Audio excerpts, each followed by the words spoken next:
আসসালামু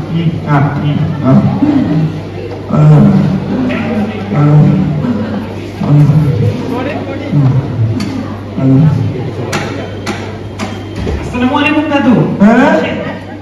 বসেন। আচ্ছা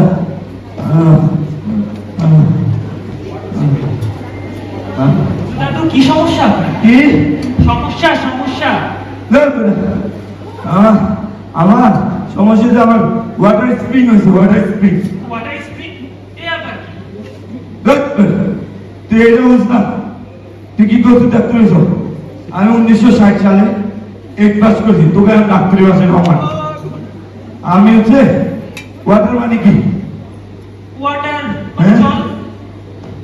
আর এখন সিজন চলে বসন্তকাল। তো দুটো মিলে লিখিল জল বসন্ত। এই তো ওয়াটার স্প্রিং হয়েছে আমার। আচ্ছা আচ্ছা ঠিক আছে দাদু।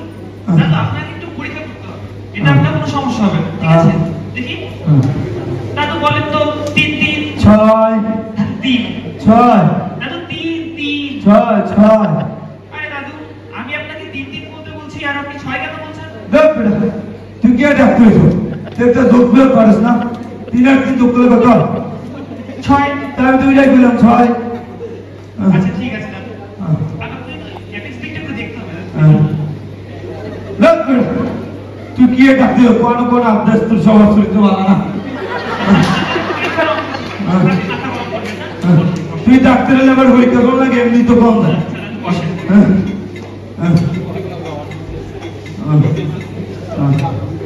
দাদু আমি আপনাকে কতগুলো পরীক্ষা দিচ্ছি। এই রক্ত পরীক্ষাটা করে আন। কে নামে রক্ত পরীক্ষা?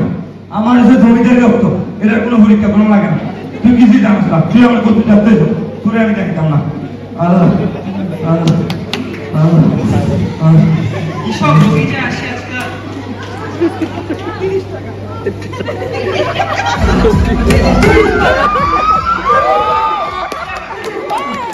এই যে দাদা এই যে বলি আপনাদেরকে বলছি 3টে পরোটা আনলিমিটেড সবজি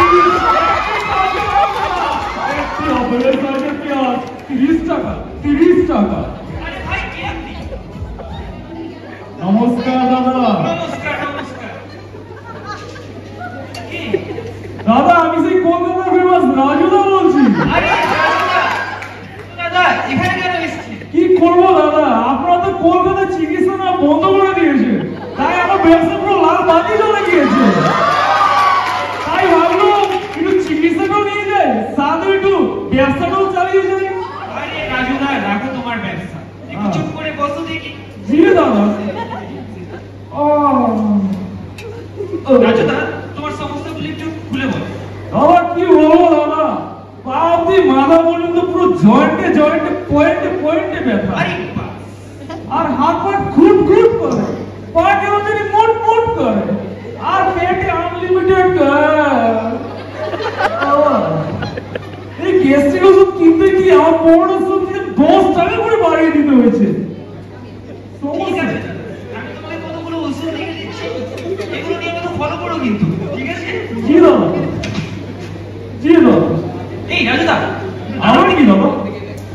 শুনলুম তুমি নাকি দোকানে আজকাল পচাবাসি পরোটা বিক্রি করছো, যা খেয়ে টাকার মধ্যে ডায়রিয়া হচ্ছে, কথাটা কি সত্যি না? এটা বলো।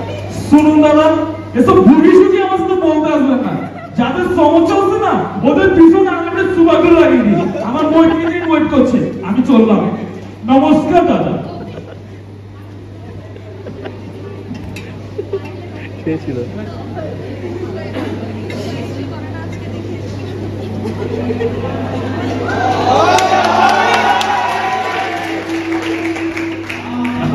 ডাক্তার সাহেব আমি হুমায়ুন আহমেদের বিভু। উপন্যাসের পাতা থেকে প্রথম যখন এমসিসিতে এসে ক্লাস করলাম, হঠাৎ এক সুন্দরী রমণীকে দেখে আমি মুগ্ধ হয়েছিলাম। স্বপ্ন দেখেছিলাম তাকে নিয়ে ঘর করব, কিন্তু ভাগ্যের কি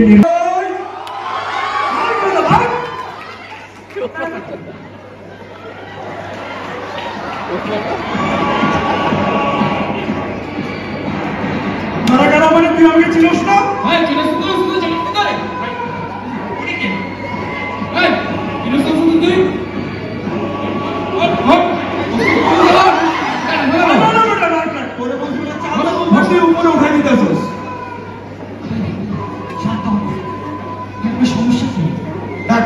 নাকি আমি?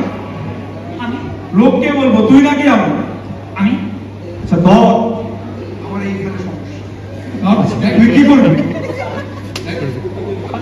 তাহলে আপনার আমার এইখানে সমস্যা, তুই কি করবি? তাহলে আপনার পাটা একটু দেখতে হচ্ছে। বস বস বস। তাহলে মনে হয় ব্যথা কিছু পেইনকিলার দিচ্ছি, ঠিক হয়ে যাবে। তুই থাম, তুই কি লিখবি? নাপা 500, ফেকজো, গ্যাস্ট্রিকের ওষুধ, তুই লিখ।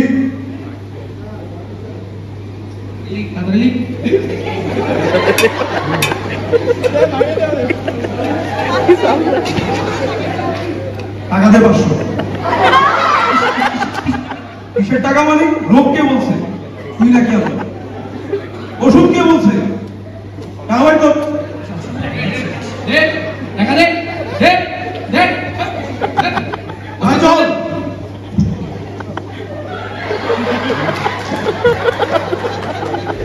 ডাক্তার সাহেব, আপনার চেম্বারে আজ এই দুরবস্থা দেখে আমি আর চুপ থাকতে পারলাম না।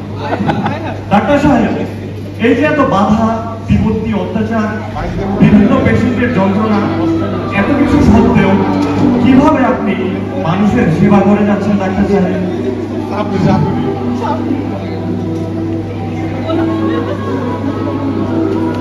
যে কোনো ভাই এটাই ডাক্তারদের জীবন। প্রতিদিন শত বাধা কষ্ট লাঞ্ছনা সহ্য করার পর তাদের মুখের হাসি থেকে অমনি যেন এই তাদের ধর্ম, এই তাদের কর্ম।